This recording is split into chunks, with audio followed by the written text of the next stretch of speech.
झांसी में संघर्ष सेवा समिति द्वारा कन्याओं के विवाह में सहयोग का क्रम निरंतर जारी है। संघर्ष सेवा समिति कार्यालय से अब तक सैकड़ों बहन बेटियों को उपहार देकर एवं पैर पखार कर विदा किया जा चुका है। हंसारी निवासी प्रीति, जिनके पिता लखन लाल पुताई का काम कर परिवार का भरण पोषण कर रहे हैं, बचपन से ही प्रीति के सिर से माता का साया उठ चुका है। 30 अप्रैल को प्रीति की शादी है, जिसमें डॉक्टर संदीप को आमंत्रित करने प्रीति के परिजन संघर्ष सेवा समिति कार्यालय पहुंचे। आमंत्रण स्वीकार करते हुए डॉक्टर संदीप ने विवाह में सहयोग का आश्वासन भी दिया। आज प्रीति के विवाह में सहयोग के लिए डॉक्टर संदीप ने ट्रॉली बैग, किचन सेट, वस्त्र एवं अन्य उपहार देकर जीवन भर बड़े भाई के रूप में भूमिका का निर्वहन करने का आश्वासन दिया। भावुक भरे स्वर में प्रीति ने कहा, आज संघर्ष सेवा समिति कार्यालय आकर घर जैसा अनुभव मिला है। संदीप भैया लगातार समाज सेवा के क्षेत्र में अग्रणी रूप से कार्य कर रहे हैं।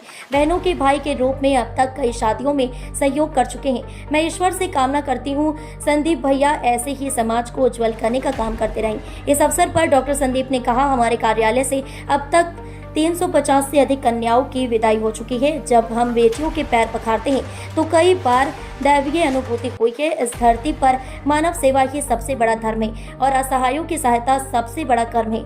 मैं ईश्वर से कामना करता हूँ कि मुझे इतना सक्षम बनाए रखना कि मैं असहाय और पीड़ितों के आंसू पोंछने का कार्य आजीवन करता रहूँ। इस अवसर पर मोहित रायकवार, मगरपुर, फूल सिंह रायकवार, महिवा, संतोष रायकवार, बरुआ सागर, प्रभु रायकवार, दीक्षा यादव, अंकित यादव, कमल मेहता, अरुण पांचाल, दीक्षा साहू, राकेश अहिरवार, निखिल गुप्ता, निहाल सिंह, पिंकी, विमला, मानव, आत्मा राम, मनीषा आदि। आज हमारे संघर्ष सेवा समिति में बेटी के रूप में कुमारी प्रीति जी हमारे बगल में है। अब बरार समाज से हैं। पिताजी का नाम संज्ञा लखन लाल जी हैं। माँ का स्वर्गवास बचपन में ही हो गया था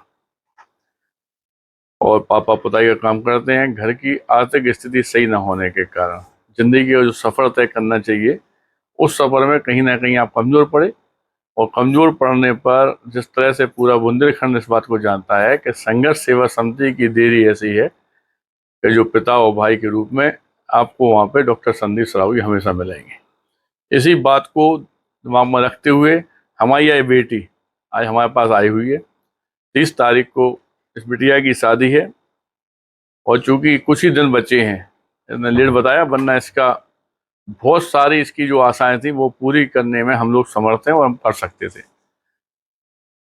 आगे भी अगर किसी बेटी को वास्तविकता कोई तकलीफ है तो बेटा सिर्फ इतना सा समझाना चाहते हैं कि समय से आकर आप हम लोगों से जो कॉन्टेक्ट करेंगे, हो सकता है आपका पूरा भविष्य समझ जाए।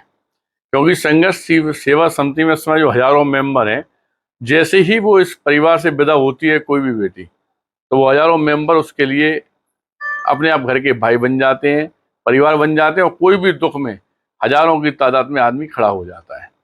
दूसरी बात, चूंकि हम लोग कहते हैं कि हमारा भारतवर्ष महान था, है और रहेगा, लेकिन इस पूरी बातचीत में, इस पूरे संकल्प में एक कमी नजर आती है। हम लोग अपनी भागम भाग में जिंदगी की यह सततता ठुकराते चले आ रहे हैं कि वास्तविकता में पराय बेटी को, पराय परिवार को हम लोग अपना परिवार मानते ही नहीं, और मानते हैं तो फॉर्मेलिटी कह के निभा के चले जाते हैं। तो सिर्फ इतना सा निवेदन करना चाहते हैं इस जनता से कि जिस तरह से हम लोग यह प्रयास दिन रात कर रहे हैं कि किसी बेटी के, किसी परिवार के, किसी माँ के आंसू पहुंच सकें, इसी तरह आप लोगों से निवेदन है कि कम से कम रोज नहीं कर सकते तो हफ्ते में नहीं कर सकते तो महीने में एक बार एक ऐसा संकल्प लेके आप लोग भी आगे आए, दूसरों की सहायता करें, जिससे वास्तविकता में जो कहते हैं कि हम लोग भारतवर्ष महान कहते हैं और एक दूसरे के काम में आने का संकल्प लेते हैं, वो धरातल पर दिखाई दो। बस यही आप लोगों से आशा करते हैं और धन्यवाद करना चाहते हैं। आपका क्या नाम है आपका? प्रीति। आज आप संघर्ष सेवा समिति आई, आपको कैसा लगा? अच्छा लगा। संदीप भैया के लिए क्या कहना चाहेंगे? धन्यवाद करना चाहेंगे उनका। जो आप आशा लेके आई थी वो आशा पूरी हुई आपकी? जी।